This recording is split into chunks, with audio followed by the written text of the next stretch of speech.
আসসালামু আলাইকুম। সবাইকে আমন্ত্রণ জানাচ্ছি এবি নিউজ প্রাইম সংবাদে। আপনাদের সঙ্গে আছি আমি সুমাইয়া মেঘলা। শুরুতেই জানিয়ে দেব সংবাদ শিরোনাম। ঢাবিতে ইসরায়েলি হামলার প্রতিবাদে মানববন্ধন, মুসলিম বিশ্বের ঐক্য ও মানবতার বার্তা। মিরপুরে ২২ লাখ টাকা ছিনতাই ও স্বর্ণের ডাকাতি, অস্ত্রসহ ৬ ডাকাত গ্রেপ্তার। যুক্তরাষ্ট্রের যুদ্ধবিমান ইউরোপে, মধ্যপ্রাচ্য সংকটে অস্বাভাবিক সতর্কতা। নগর উন্নয়ন প্রকল্পের ৪২৫ কোটি টাকা লুটপাট, টেকসই উন্নয়নের ভঙ্গুর গল্প। ইরানের সর্বোচ্চ নেতা খামেনির হুঁশিয়ারি, সংঘাতের মুখে চ্যালেঞ্জের ইঙ্গিত। আসছে নারীদের বিশ্বকাপ, ক্রিকেটের রঙে রঙিন হবে ইংল্যান্ড। দর্শক, এতক্ষণ শুনছিলেন শিরোনাম, এখন বিস্তারিত। ইরানে ইসরায়েলের হামলার প্রতিবাদে ঢাবির কেন্দ্রীয় ক্যাম্পাসে জেগে উঠেছে এক আবেগপ্রবণ মানববন্ধন। বুধবার বিকেল ৪টায় ঢাকা বিশ্ববিদ্যালয় টিএসসি এলাকায় রাজু ভাস্কর্যের পাদদেশে এই মানববন্ধন অনুষ্ঠিত হয়, যেখানে অংশ নেন শিক্ষার্থী, মানবাধিকার কর্মী ও বিভিন্ন সংগঠনের প্রতিনিধিরা। বক্তারা বলেন, বিশ্ব শান্তি এখন এক অমোঘ আকাঙ্ক্ষা। মুসলিম রাষ্ট্রগুলো একত্র না হলে এই পৃথিবীতে মুসলিম সম্প্রদায় অস্তিত্ব সংকটে পড়বে। পশ্চিমা শক্তির নির্মাণ করা নিউক্লিয়ার বোমার ভয়াবহতা তুলে ধরেন বক্তারা। তারা বলেন, মুসলিম হিসেবে আমাদের দায়িত্ব ইরান সহ সব মুসলিম দেশের পাশে দাঁড়ানো। পাশাপাশি মানবতার দৃষ্টিকোণ থেকে সবাইকে একতাবদ্ধ হওয়ার আহ্বান জানান বক্তারা। ইনকিলাব মঞ্চের সেক্রেটারি আব্দুল্লাহ আল জাবের বলেন, আমেরিকার সরাসরি সহযোগিতা ছাড়া ইসরায়েল ইরানে হামলার সামর্থ্য রাখে না। তিনি আরও বলেন, ইসরায়েল এখন এক ধরনের বৈশ্বিক সন্ত্রাসে পরিণত হয়েছে। তারা আত্মরক্ষার নামে নিরীহ মানুষকে হত্যা করছে, যা মানবাধিকার লঙ্ঘনের শামিল। মিরপুরে প্রকাশ্য দিবালোকে মানি এক্সচেঞ্জ ব্যবসায়ীর ওপর হামলা ও ২২ লাখ টাকা ছিনতাইয়ের ঘটনায় জড়িত মূল চক্রের ৬ সদস্যকে গ্রেপ্তার করেছে ঢাকা মহানগর গোয়েন্দা পুলিশ। তাদের হাতে রয়েছে ভারী অস্ত্র, যা এই চাঞ্চল্যকর ঘটনায় ব্যবহৃত হয়েছিল। পাশাপাশি এই চক্রের সঙ্গে জড়িত থাকার প্রমাণ মিলেছে ৫৩ ভরি স্বর্ণ ও আরও বেশ কিছু টাকা ছিনতাইয়ের ঘটনায়। গত ২৭ মে সকালে মিরপুর ১১C ব্লকের বাসা থেকে বের হয়ে মিরপুর ১০ নম্বরের অফিসে যাচ্ছিলেন মানি এক্সচেঞ্জের মালিক রাসেল ও তার ভগ্নিপতি জাহিদুল হক।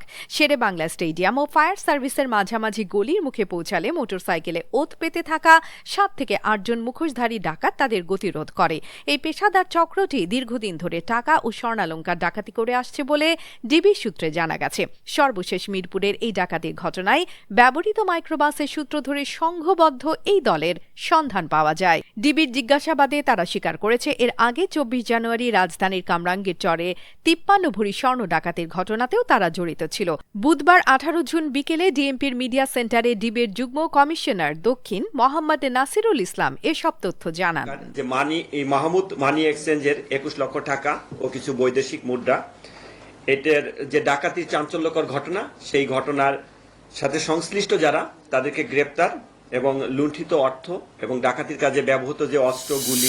পরিবেশ, বন ও জলবায়ু পরিবর্তন মন্ত্রণালয়ের আওতায় চালু হওয়া এক বিশাল প্রকল্প নির্মল বায়ু ও টেকসই পরিবেশ এখন এক বিতর্কিত নামের সঙ্গে জড়িয়ে গেছে। অভিযোগ উঠেছে, ৪৪৫ কোটি টাকার উন্নয়ন প্রকল্পের অর্থ লুটপাটের মাধ্যমে দুর্নীতির জঘন্য চর্চা করা হয়েছে। এই প্রকল্পটি গ্রহণের মূল উদ্দেশ্য ছিল দেশের পরিবেশের উন্নয়ন, জলবায়ু পরিবর্তনের মোকাবেলা ও টেকসই উন্নয়নের জন্য। কিন্তু ৬ বছর পেরিয়ে গেছে, প্রকল্পের বাস্তবায়নে অগ্রগতি শূন্যের কোটায়। বিস্তারিত দেখুন প্রতিবেদনে। পরিবেশ, বন ও জলবায়ু পরিবর্তন মন্ত্রণালয়ের আওতায় নির্মল বায়ু ও টেকসই পরিবেশ নামে একটি বৃহৎ উন্নয়ন প্রকল্পে অর্থের অপচয় ও দুর্নীতির অভিযোগ উঠেছে।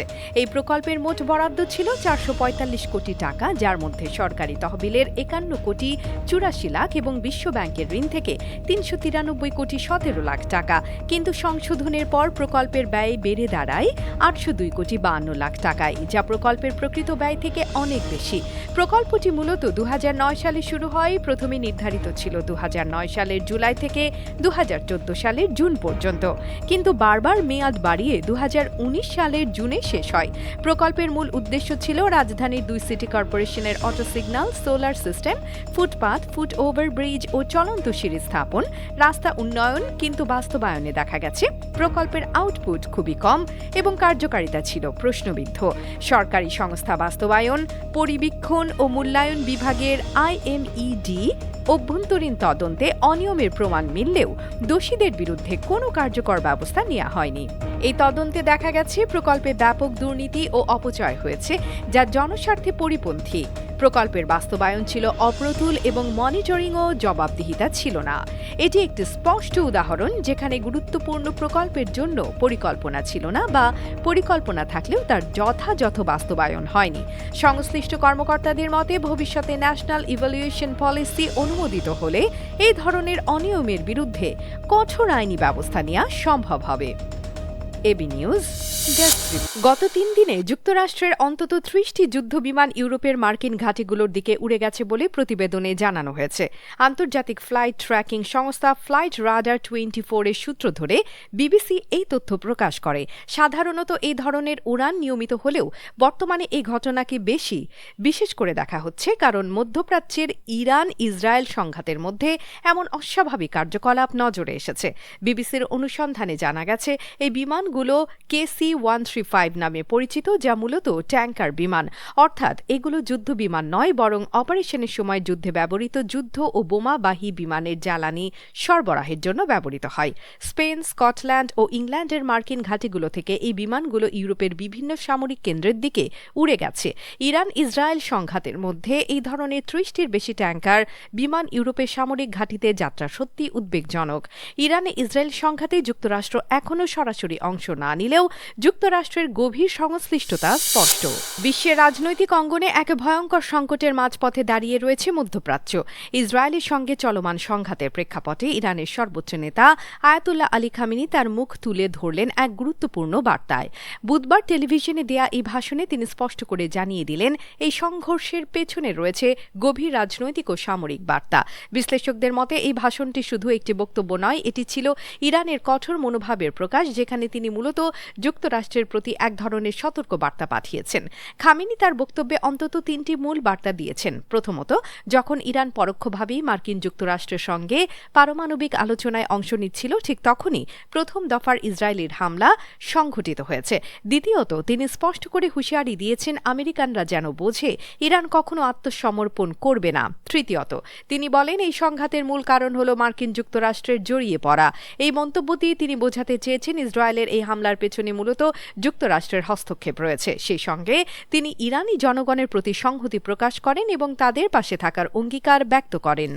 مطلبی که مایل بودم با ملت عزیزمون در میان بذارم اینه که رژیم صهیونیستی اشتباه بزرگی کرد، خطای بزرگی کرد،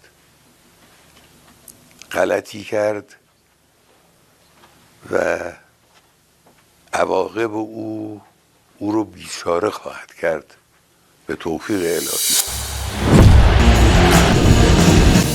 2026 সালের জুনের মাঝামাঝি সময় থেকে লন্ডনের ঐতিহ্যবাহী স্টেডিয়ামগুলোতে বসবে নারীদের টি-20 বিশ্বকাপের নতুন পর্ব। এ যেন এক আলোর ঝলক, যেখানে ক্রিকেটের উত্তেজনা আর অসাধারণ প্রতিভার দেখা মিলবে। 1 বছর আগে আইসিসি প্রকাশ করেছে এই মহাযজ্ঞের সূচি, যেখানে স্পষ্ট হয়ে উঠেছে একের পর এক চমকপ্রদ দিক। বিশ্বের নারীদের ক্রিকেটের অন্যতম বড় মহাযজ্ঞটি হবে 24 দিনের ব্যাপক উৎসাহে। 7টি ভেন্যুতে একযোগে চলবে 33টি ম্যাচ। এই আসরটি শুধু পরিসংখ্যানের নয়, এটি হয়ে উঠবে এক মহাকাব্য, যেখানে প্রতিটি ম্যাচের মধ্যে লুকোনো থাকবে অসংখ্য গল্প, আবেগ আর সম্ভাবনা। বিশেষ করে দ্য ওভাল এবং লর্ডসের মতো ঐতিহাসিক স্টেডিয়ামগুলোতে সেমিফাইনাল ও ফাইনালে সাক্ষ্য দিতে আসবে বিশ্বের চোখ। আসন্ন টুর্নামেন্টে দল সংখ্যা বাড়ানো হয়েছে। এবার 12 দল অংশ নেবে প্রথমবারের মতো। এই সংখ্যাটি এত বেশি। 2023 সালের মতো এবারও গ্রুপ 1 ও গ্রুপ 2 বিভাজনে বিভক্ত হয়েছে প্রতিযোগিতা। গ্রুপ 1-এ থাকছে অস্ট্রেলিয়া, দক্ষিণ আফ্রিকা, ভারত, পাকিস্তান এবং বাছাই পর্ব থেকে উঠে আসা 2 দল। অন্যদিকে গ্রুপ 2-এ স্বাগতিক England, defending champion New Zealand, Windies ও শ্রীলঙ্কা। এই বিভাজন যেন প্রতিটি দলের জন্য তৈরি করছে নতুন চ্যালেঞ্জ, নতুন সংগ্রামের গল্প। দর্শক, এতক্ষণ আমাদের সঙ্গে থাকার জন্য ধন্যবাদ। সর্বশেষ সংবাদ পেতে ভিজিট করুন আমাদের ওয়েবসাইট www.abnewsinternational.com এ। সেই সঙ্গে নিয়মিত ভিডিও নিউজ পেতে আমাদের ফেসবুক পেজ ও ইউটিউব চ্যানেলে চোখ রাখুন।